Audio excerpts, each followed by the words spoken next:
we are in the great city of Atlanta at Piedmont Park, which will soon be overshadowed by the new Westside Reservoir Park, which is about 2.5 miles west of Georgia Tech.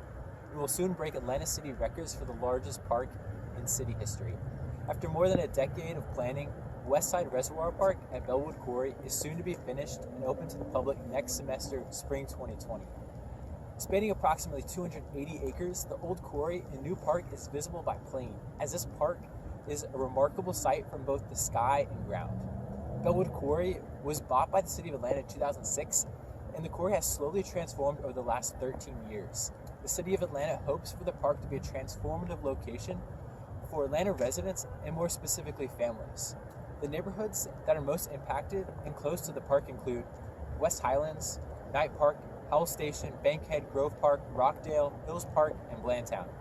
Another added benefit to residents and parkgoers is that Westside Reservoir Park will contribute a large portion of the northwest section of the Beltline. Regarding the public opinion about the Westside Reservoir Park, Atlanta City Commissioner of Parks and Rec, Amy Fong, said, "What we've heard loud and clear from the community is, don't build us a manicured park that you see in some other cities. Build us something we can enjoy and explore on our own and have great pockets with spaces that allow that exploration." The initial demolition of the project was worth about $7 million, and the total budget for Phase 1, including both the green space and reservoir aspects of the park, is $26.5 million. The focal point of the Westside Reservoir Park is the old Bellwood Quarry, which is being repurposed into an emergency water supply for the city. The reservoir will hold 2.4 billion gallons of water and be able to supply water to the metro Atlanta region for 30 days and up to 90 days with conservation efforts. This is a hugely important investment, as Atlanta currently only stores enough water for 3 days in the case of emergency. This resource alone has prompted the $320 million project to connect the reservoir with the Hemphill and Chattahoochee Valley water treatment plants through 5 miles of tunnels. These tunnels have recently been completed by a huge tunnel boring machine nicknamed Driller Mike. Additionally, there will be a large pump station in the park, and all of this serves as a sight to see for parkgoers. To put this in perspective, this 280 park stands astronomical in comparison to the 185-acre Piedmont Park.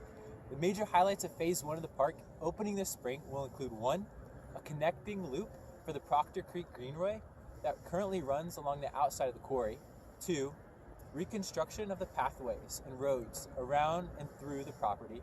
3, new greenery along the park's corridor. 4, an overlook point of the city skyline and reservoir that is ADA accessible.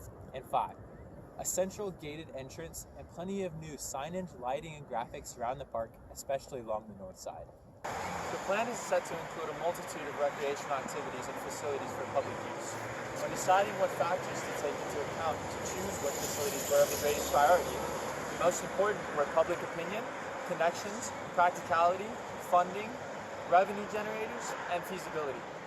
The 5 essential programs that were outlined in the master plan are baseball diamonds, skate parks and rinks, unprogrammed meadows, hiking and outdoor trails, and an outdoor theater.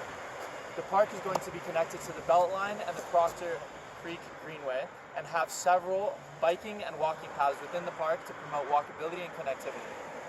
The plan suggests several sport facilities, ranging from typical sports like soccer and baseball fields to more extreme sports such as skating, motocross, and street lugging. Many passive recreational facilities have also been included, such as dog parks, meadows, interactive gardens, and an amphitheater. Beautification is an important aspect that takes place in many forms, from sculptures to walking patio trails. The plan is extremely well thought out for extracurricular activities within the park. Besides the Westside Reservoir Park, investment in green infrastructure has been on the rise in Atlanta, and the most successful push for wide trails and exploration has no doubt been the Atlanta Beltline. And what effect has all this development had on nearby communities? The nearby areas have certainly experienced revitalization and increased private investment, but along with these improvements comes the threat of an increased cost of living. All along the Beltline, the median sale price for homes within a half-mile has increased more than twice as much as the rest of the city. Displacement is a serious and real concern for citizens near these planned developments. Fortunately, the City of Atlanta has implemented an inclusionary zoning policy. Under this policy, New rental units within a half mile of the Beltline and with more than 10 units have to set aside a quarter of their units for citizens below 60% of the area median income. While this policy has been great for developments near the Beltline, new policy will need to be put in place to protect the communities around the Westside Reservoir Park. Great, there will be a fantastic new enormous park for the city. But who is paying for it?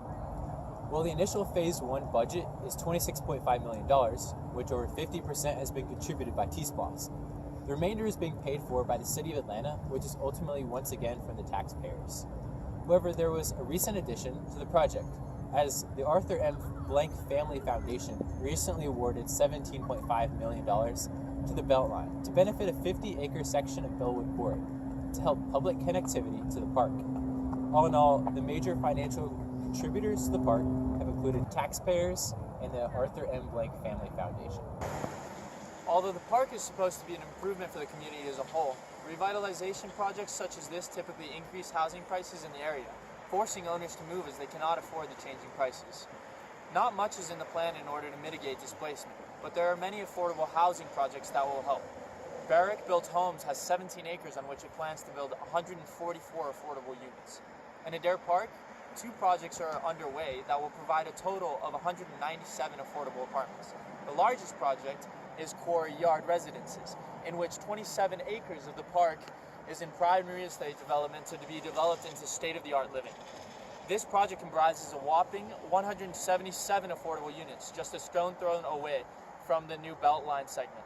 About 15% of annual units will be available to local workforce earning 80% of the area median income, according to Urban Creek press release. Wow, this park really is going to be amazing. Over 280 acres of green space, the largest park Atlanta has ever seen, and a 30-day water supply for the city. On top of that, it connects with other green infrastructure projects like the Atlanta Beltline and the Proctor Creek Greenway. I, for one, can't wait to see it completed.